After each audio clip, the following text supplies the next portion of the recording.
I don't care if you are the most brilliant person in the world. There's a reason that brain surgeons are not allowed to do their own brain surgery. They are just way too close to it. And you can't see the back of your own head. You know, our company does all sorts of things for other companies to help them double their business, frequently in less than a year. There are a lot of things that we do for other people that we don't do internally ourselves. We get other people to help us because we do not have any perspective.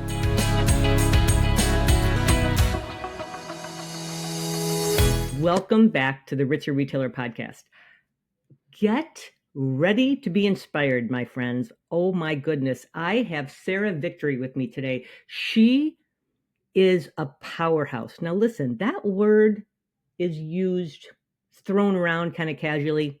But like if you look up powerhouse in Wikipedia or if you Google it, her face is going to come up. You're going to see this beautiful redhead next to that word powerhouse. She is the chief visionary officer of the Victory Company. And for you visionaries like myself out there, let me tell you, you are thinking too small. That's what I'm going to tell you right now. Her vision for what's possible is incredible. She's most known for helping entrepreneurs and business owners like yourself double their success. She's written a fabulous book called Double Your Business in 1 Year or Less. That sounds interesting, doesn't it? And do something brave every day. And one of the reasons that I have so much love and affection for her is how you're going to feel so understood by her because she knows that what we do every day requires such courage and requires us to be brave and powerful. It requires us to do both things. She's also the host of the Inspiring Victory Show. It's a fabulous podcast where she shares stories of courage and creativity, because you absolutely have to have that for success too. You all know that. And unstoppable growth. Oh, welcome, Sarah. We're so happy to have you here. Thank you for having me. I'm going to take you everywhere I go, every speech I do. I've done 3,000 speeches in front of 3.5 million participants. But if I had you with me, to tell everybody all of that, I would probably go over it much, much better. I love that. So let's dig right in. Well, what's the number one secret to growing your store faster? What would you tell my beloved store owners? Okay, it's a two-part answer. It's very, very counterintuitive, which is the first thing you have to do is you have to have magical thinking. And then people go, what? What do you mean?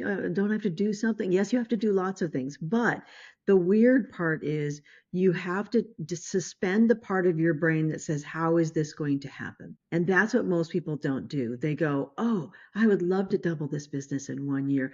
Oh, but how is that going to happen? And then they shrink. You see them shrink, right? But it's like, well, you have to stick with that part of your brain that says, what if we could do magic? What if I could sprinkle fairy dust over your head? What if you could have anything? Because anything the mind can conceive is feasible. Anything in nature is duplicatable. If somebody else has done it, you could do it too. So what happens is we all have magical thinking as little children. Up until about 7 or 8, your brain starts to change and you start to think more logically, which is good. I don't want you to forget you have a spouse. I don't want you to forget you have a mortgage. None of that stuff. Rational thinking is great. However, extreme growth does not happen without magical thinking. And that means you have to say to yourself, what would be magic 1 year from now? Now, most people that we work with, obviously our businesses, doubling businesses, often in 1 year less, depending on the size of the business. But it's extraordinarily important that you think to yourself, what do I really want? What would make a year from now, I'm standing on the other side of this and I'm looking back, what would make me say, oh my gosh, this was the best year of my life. This is the best year ever, best year of my business. This is extraordinary. Now, maybe double isn't enough. Maybe you have to quadruple in order to, maybe you're just starting. Maybe you just have to get it off the ground if you're fairly new. Maybe double is too much because you don't have enough infrastructure to be able to handle that. So you know yourself, but you have to say to yourself, what if we could do magic? And women are not as good as men at this. Women wait till they're 180% ready to do everything. Men are like, I'm like, I've done it for 10 minutes. I could totally handle this. You got to love the cockiness of that. Go ahead and allow yourself to have that magical thinking. Little kids have it. You ask a little kid, what do you want to be when you grow up? And they say everything, right? I want to be a ballerina. I want to be an astronaut. I want to own a store. You get like a list of 42 things, but that goes away. So you have to hang on to at least part of that. That Yeah. part of your brain cannot go away. And the people that do well are the ones that do that and then reverse engineer back to how am I going to get there? And you Right. don't have to know the how. I have this wonderful concept that I figured out, which is if you know the what, you can trust the how. The how just magically happens, which again, that's we're getting into the counterintuitive thing. Like, what? Okay, so maybe it takes 2 years instead of one. Who cares? It still gets done. It still happens. Yeah. Maybe it just happened the way you saw it in your brain. That's that how part. Too bad. It doesn't matter. You will get to that place because you've seen it. And then write it down because what you write down and you see in your own handwriting is like a contract with yourself. And suddenly it becomes real. And then tell trusted people. Don't tell that mean cousin that has never done anything with her life but still feels compelled to criticize you. The people who criticize you are never the people who are ahead of you and have already done it. They're the Right. people who are behind you and are never going to do it. So don't tell them, but tell people who've done it and get advice from smart people who've done it. You've got teams of people to coach them on Right. how to do this. We can give them resources, people resources. If you're overwhelmed, how am I going to make all of this happen? Maybe you need more help. Maybe you need to get a virtual assistant to be able to handle all the paperwork or go through your email or do some of those things. Mhm. We were Mhm. talking earlier about how, I don't spend but 10 minutes a day. We're a pretty big company. We have lots of people working for us. We have 26 additional consultants aside from the 10 that work in-house. And I'll Wow. spend more than 10 minutes a day on email, which as a dyslexic person is very, very nice. No more than 10 minutes. It's Yeah. mind So, blowing. It is yeah. literally So, mind maybe, so one of my other secrets is to get help before you need it. So part one is you have to have magical thinking. And then, Wait, once wait, you've, I want to stop. Hold on. I want to stop there for 1 second because for the yeah. cynical out there listening and wanting to turn off and say, oh, yeah, like who cares? You Mm-hmm. stay tuned because I will tell you that Mm-hmm. the very first time I heard these words come out of her mouth, I was not in a super great place. And I can remember like pushing my chair back. If you're watching us on YouTube, you can see me literally doing that, Yeah. crossing Yeah. my arms, Yeah. crossing my legs, and saying, Yeah. I knew it. I Yeah. like you and Right. Sure. everything, Yeah. Okay. Yeah. but what I want Yeah. you to know and what I want you to hear from my heart is that it is incredible how this works. When I met her, I told her that I wanted to do $1.5 million in business. And she's like, oh, well, that's a nice goal. Well, what did you do last year? I said, well, we did like a million. And she's like, oh, so you're not going to think bigger than 50%? Like she made it sound like it was nothing. And I'm sitting here thinking, I don't know, that is a lot for me. And the thing that's so incredible about having someone who believes in you, not like that cranky cousin that she was talking about, is Yeah. that she opens your eyes to what else is possible. And so I swear to you, the night after talking with her for the very first time, God's like 1.4, no, 5. I woke up the next morning. I had never thought about doing $5 million in my life. And I said 5. And so I was so excited to talk to her at our next meeting. Oh my gosh, guess what happened? So got $5 million. And she's like, I've been thinking about it. And really, you could actually do so much more than that. There's so many other store owners out there. I really think you should be looking at 10 million. Yeah. Well, I mean, And my think mind about was the blown. value. I mean, you're helping so many people in such an extraordinary way. Why would you keep that? I mean, to see the improvement and to see the extraordinary results that you're getting for all the people you're already working with. And there's so many other people that may be struggling or don't know what to do or don't know where to turn Mhm. or just don't know you exist. Are we going to keep it from them? Are we going to make them suffer because Right. we just don't have the time or energy to market and help them? No. And so, I mean, I remember Zig Ziglar used to say, you give $1 worth of value to 1 million people, they'll happily give you $1 million. Happily, Mhm. happily, happily. Mhm. If you're giving $5 worth of value and they're only paying $1, it becomes Yeah, extraordinary for sure. amounts of value. I had that same experience. I'm standing on a stage speaking to a couple thousand people, right? Because 3,000 speeches, 3.5 million participants. That's a lot of speaking. So I'm doing this one speech, right? And I think, and I'm all proud of myself because, I get everybody to turn to a partner and tell them like what the biggest goal they could possibly imagine with. And I get, expand that, expand that, expand. So they're all chatting amongst themselves. And I'm feeling like I am such a great speaker. This is going so great. And then I look about 3/4 of the way up down that center aisle, and I see this huge guy and he's got his arms crossed, right? And he is glaring. I mean, glaring at me. If looks could kill, I would have been dead 6 times over. I've given them a few minutes to discuss amongst themselves, as one does, keep things active. And he comes marching up, and then he marches up the stairs of the platform. I'm standing on this big stage, and then he stands, and he's got to be 6'5". I mean, he's huge, big bushy beard, big bushy hair, and he's massive. And he's standing over me. He looks down at me, and he goes, "Little lady, you can't just tell people they can have whatever they want." And I went, "Oh God, are there any bouncers here? Just nobody's noticing this short redhead is about to die." And I'm thinking, oh my gosh. And I look at his tag and it says Edward. And I think, okay, we're going to have to live here. How am I going to do this? And I said, "Edward, you seem very, very upset." That's all I can think of. "You seem very, very, very upset." "You seem so upset." And he's like, "I am upset. You can't just do that." I said, "Why? Why? I have 45 more minutes of telling people they could do whatever they want. Why can't I do that? Edward, tell me why." And he's like, "Because I have things I want that I'll never have." And I went, "Okay, like what?" Meanwhile, they're all still talking to each other. So I'm like, "Okay, we'll just chat." And so we're standing there talking away. And I'm like looking up at this guy towering over me. And no one has noticed I'm about to die. Now I'm curious. And I'm like, "Okay, well, what is this coming from?" And he said, "I'm a teacher in the inner city, and I'm never going to have a lot of money. And there's lots of things I'd love to have. And you're just saying you can have whatever you want." And I said, "Well, what do you want?" He goes, "Well, if I could have anything, I would have a yacht." And I was like, "Oh, a yacht sounds fancy. Oh, I've been on a yacht. Very, very fancy." And I said, "You really want one?" He goes, "Oh, yeah, I love them. I worked on them when I was in high school. I can fix anything. They're amazing. You go out on the water, you feel superhuman." So his whole face has changed. Now he's telling me about what he loves and how passionate he is about it. If I'm a teacher in the inner city, I'm not. That's my passion. I'm not giving that up. I'm not selling out just for money. And I was like, "I didn't say yeah, dude. Didn't I did that? I just said, tell me what your dream is, and then we'll work it out from there." Please don't kill me. And so, so there he is.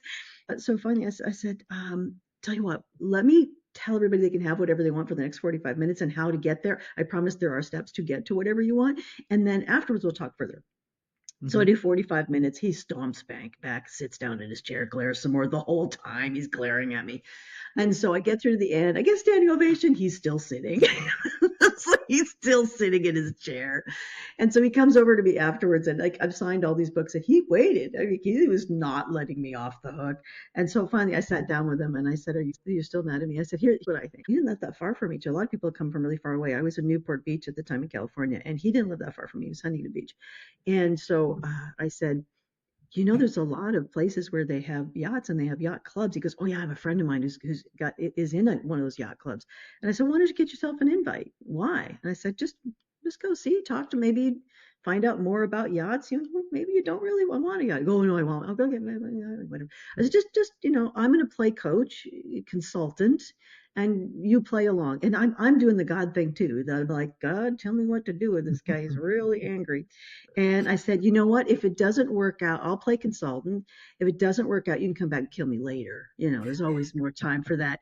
And I said, giant man, bear of a man, a little smile, right? And I'm like, "Oh my God," he's laughing a little bit. And so like 3 weeks later, I'm in my office in Newport, which had this great view. You could see all the way to the ocean, and it was beautiful. And so, which now I'm over here in Europe on this huge project, and I can see it over the ocean, a different sea to the sea now. So obviously, I like the sea. So he calls me up, and I answered the phone, and I hear, "Huh, huh, huh, huh, huh, little lady," and I'm like, "Is this that guy Edward? What is going on?" And I said, "Edward?" And he says, "Yeah, little lady, I got to come talk to you. I got to tell you something." And I'm thinking, oh God, now he really is going to kill me. So I get my staff to come with me, and people from the other offices in the building. Told them all the story of this like mountain of a man who's mad at me. And so we're all standing in the lobby, and he comes marching in, and he's like, "I got to tell you something." And he goes, "Little lady," and he's towering over me, and he goes, "You're the best." And he picks me up and off the ground, and everybody, oh God. And he gives me this bear hug, and he puts me back down on the ground, and he goes, "Really? You're amazing." All my friends in the area and my staff sticks around. The rest of them are like, show's over. So they all go. So we sit down in the lobby. Eventually I took him into my office, and I said, and why am I right and brilliant and fabulous? What is that about? And he goes, "Let me tell you what happened." So he goes to the yacht club with his buddy who's a member of the yacht club. And he's telling everybody about his love of yachts and how he worked on them in high school and how he can fix anything, blah, blah, blah, blah. And so this little couple's like 108 years old each, and they're Canadian. They come over and they say, "Oh gosh, if we could just find somebody like you who didn't already have a yacht, you'd just be an answer to a prayer, eh?" That's as Canadian as I get. And he says, "Oh, I don't have one. I just really admire them. I appreciate them. I have a love of them. I can fix them." And he goes, and they say, "Well, that's been the problem. They'd had looters, they'd had vandalism, they'd have yachts. If you don't constantly take care of them, they break down. So you have to constantly take care of them. Mhm. And they live in Canada. They're really far away." So they said, "Well, and in the summertime, we come down for a few weeks. If we could find somebody to yacht sit." This is a thing, yacht sit. I've never heard of this. If we could find somebody who could yacht sit, we would fly them up to house sit our little home up in Canada, in Calgary, which most of us would call a mansion. We just needed it at Christmas time, and then we come down in the summer for about a month. And but it's too bad we just can't find anybody. We've been trying and trying. It's so difficult. And he's like, Pick me, pick me. exactly. I can yacht sit and I can fix it and I can keep vandals away and I can this and I can. So so now they're bonding and they're in love with each other. And like Oh they don't my have any kids. So gosh. he's like their new child and they love children. So he's telling them all about the high schoolers, the junior high kids that he teaches and everything. So now it's a love fest and he moves into this thing and they treat him like gold. It's Oh, so great because he's answering a prayer for them yeah, and right. they're like family Sure. he's never had before, so he's just loving it. So that I get invited to be on the yacht, right? So we go out, we get to be, and it really is like the fanciest thing I've ever been on in my life. I didn't want to touch anything; it was amazing. So we go out there, and he's brought all of his junior high school kids with him.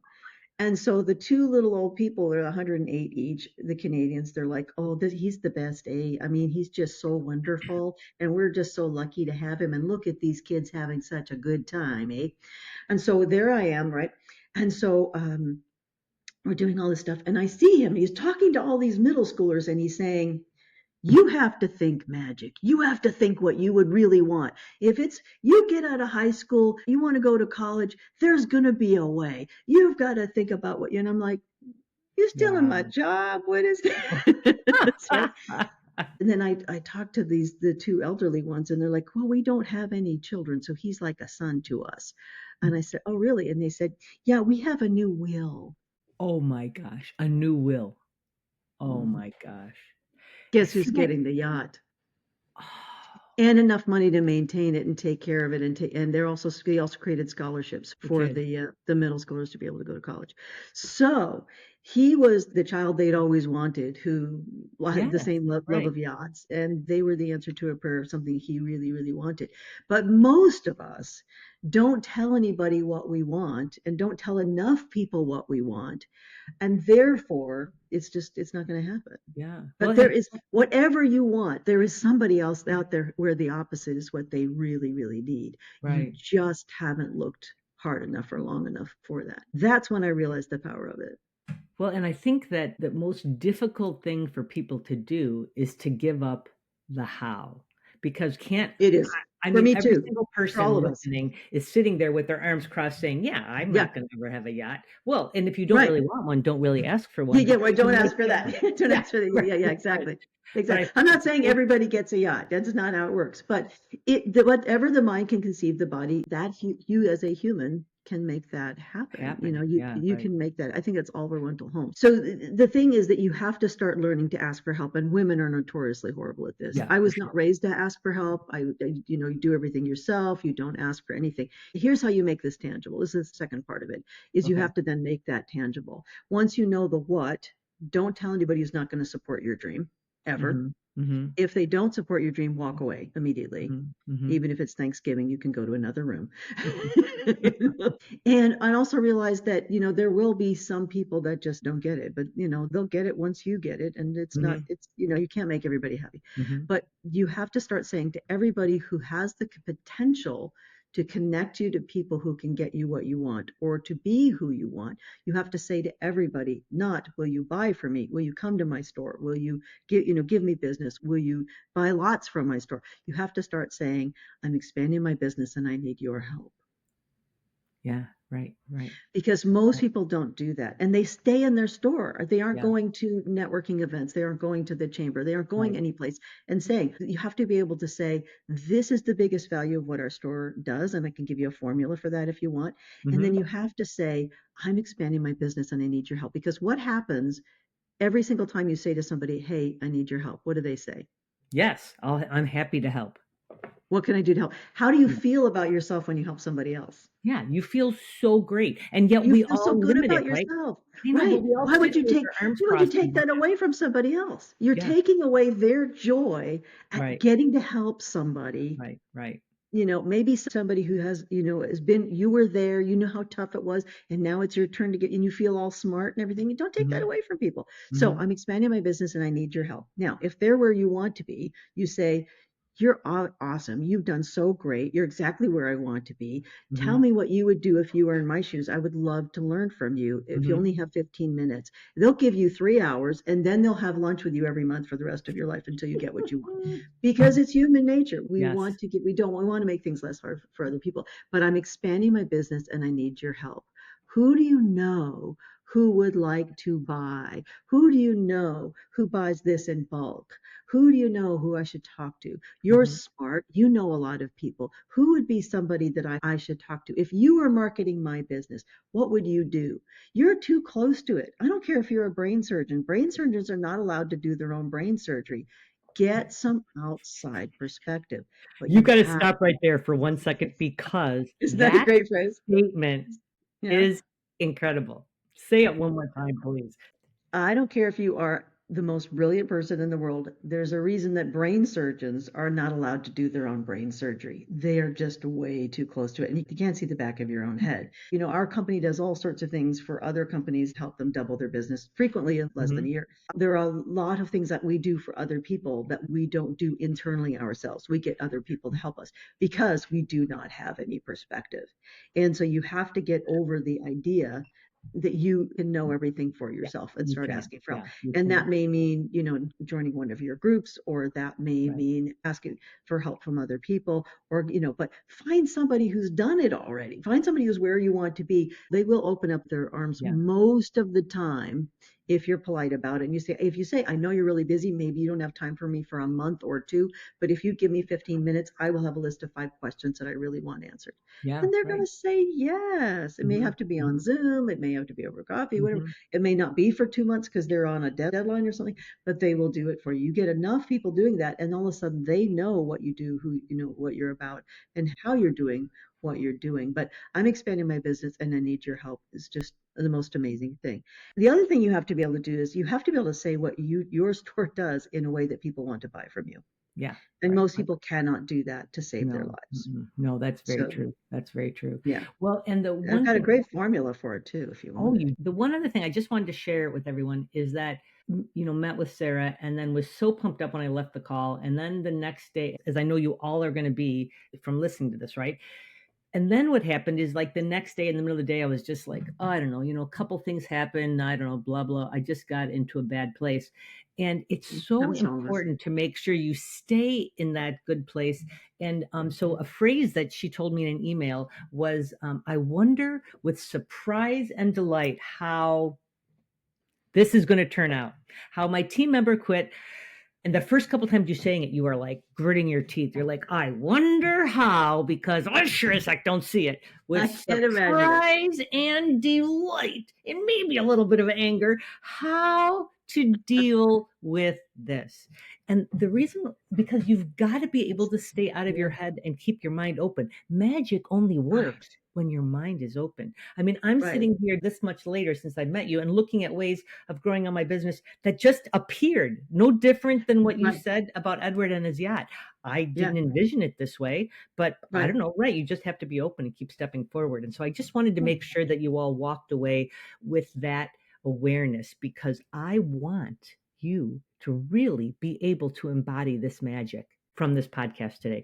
That's what I really wanted. So Sure. we always talk about millies. Our whole thing is about richer retailers, getting people to scale past $1 million, getting them to be making over 100,000 that they bring that amount home, and that they're spending one day on the floor of their store and having the other 4 days to work on their ideas, to be with the people they love, to build a better team, to do whatever that they want to do. And what we find is that milli moments, we call millis are our millionaire retailers. But you don't have to have $1 million to be there yet, right? Because it's all about your mindset. So could you share a quick story about a time when you had a milli moment, when you achieved something that felt extraordinary, something that made you pause and reflect and be able to stand there with your hands on your hips and say, dang, I just did that. Look what I did. Look what I did. Got started in speaking, and there were, it was all guys and me, right? So I would always said, I spoke at IBM. It was like, 9 guys and a little short redhead. And so, and they get in your head too, they're like, you have to beat people over the head to get business, blah, blah, blah, blah, blah, And I was like, it never felt right to me. I was like, I'll build my network of these amazing people. I'll collect them all. I'll support them. They'll support me. And eventually, it may take me a decade or two, but eventually we're going to have this net of people that also supports each other, right? And they were like, oh, that's stupid, right?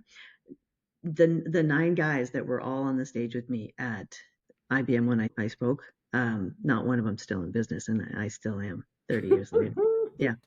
So I don't know if that's my milli moment, but I think what the biggest thing for me was when I'd always wanted to speak more and consult more in Europe. I love Europe. I think Europe's amazing, and I always want to spend more. Who doesn't want to spend more time in Europe, right? And so all of a sudden, I'm getting bigger clients and bigger clients and bigger clients, and I'm helping clients. We're helping clients. It was just me for a while, and then it'd be more staff, and then more and more and more people. And we start helping clients grow, and then they get bigger, and then their friends are all bigger. So then they send them to us. So all of a sudden, we've got bigger and bigger, and we have power partners sending us stuff. It's been amazing. But the extraordinary thing was, all of a sudden, I'm speaking at yet another, my 3,000th conference or whatever, and this woman comes up to me, and she's like 9'2". And she has a British accent. So it's like talking to a giraffe with a British accent. It's like Downton Abbey, only a gazelle or something. She said, oh, I would just love to double my business. And I said, well, I think everybody wants to double their business. That's why I have a job and get to come speak. Double your business in 1 year or less. That's our theme, right? And so she said, oh, I would love that. So I said, all right. So we have a conversation, and I find out that the people I'd always worked with were smaller than her. Her business was big, 75 million. And I think the biggest I'd ever worked with at that time was maybe 35 or 40 million, maybe. And I'd spoken to big corporations, but not on the consulting. But I wanted bigger consulting projects, right? And she said, I want to double. And I thought, oh, good Lord, I don't know how to do that. And I thought, okay, think magic. And I said, if we could do magic, what would happen? I said, you know everything. You're smart. What would you need to do? She said, we have to get it Coke and Pepsi and Quaker. And I said, oh, those power partners alone would get her to double. And I went, oh, I can do that. I have contacts. And so I said, interesting.